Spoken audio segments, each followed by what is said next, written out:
আসসালামু আলাইকুম। আমি আজকে পোস্ত বাটা দিয়ে চিতল মাছ রান্না করে দেখাবো। এই রেসিপিটা খুবই টেস্টি একটা রেসিপি, পোস্ত বাটা দিয়ে চিতল মাছ রান্না করার।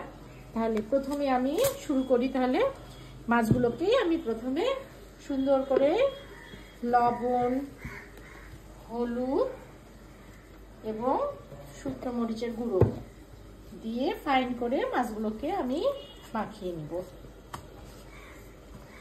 হালকা সুন্দর করে আমি মাছগুলোকে ভেজে নেব। মাছগুলো আমার খুব সুন্দরভাবে মাখানো হয়ে গিয়েছে। আমি এবার মাছগুলোকে মাখিয়ে নেওয়ার পরে সর্ষের তেলে আমি চিতল মাছটা ভেজে নেব। সর্ষের তেলে এই রান্নাগুলো সর্ষের তেলে করলে বেশি টেস্টি হয়। সর্ষের তেল দিলাম, তেলটা একটু গরম হলেই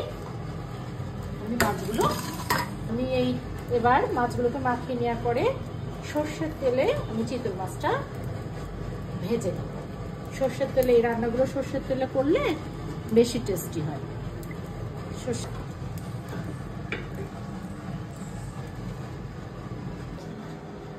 আমার তেলটা এবার গরম হয়ে গেছে। আমি এবার এক এক করে মাছগুলো ভাজতে দিয়ে দিব। গরম সর্ষের তেলে মাছগুলো ভাজতে দিচ্ছি।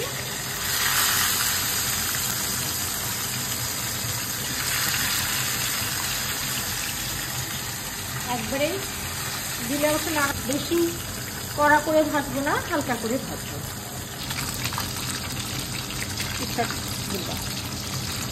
হয়ে গেছে আমার মাছ ভাজা। আমি বেশি কড়া করে যেহেতু ভাজবো না, একটু কালো জিরে দিলাম,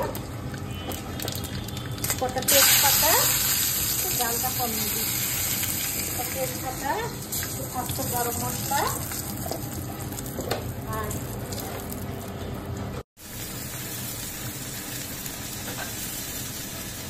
পেঁয়াজটা আমি হালকা করে একটু ভেজে নেব। হালকা করে পেঁয়াজটা ভাজা হলে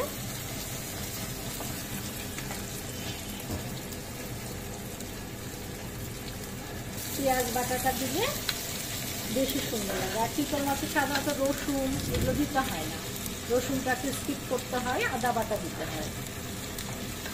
পোস্তর সাথে রসুন আসলে চলে না। পোস্ত দিয়ে যাই রান্না করা যায়, পোস্তর রান্না খাওয়া খুব মজা হয়। পোস্ত ইলিশও খুব ভালো লাগে খেতে। এমনি সর্ষের সময় সর্ষের মধ্যে অনেক সময় সর্ষে বেশি দিনের হয়ে গেলে সর্ষেটা তিতো হয়ে যায়, মাছটা খেতে অনেক সময় তিতো লাগে। পোস্ত দিয়ে রাঁধলে সেই ইলিশ মাছটা অনেক বেশি সুস্বাদু লাগে।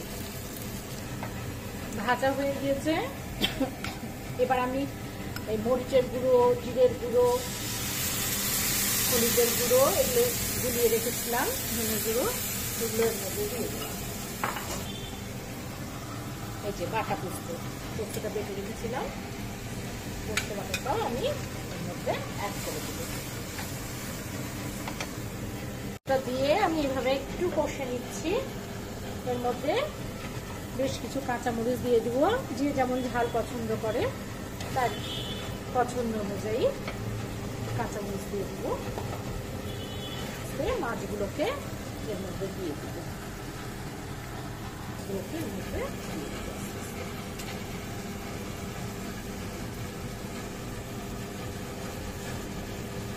পানি দিব।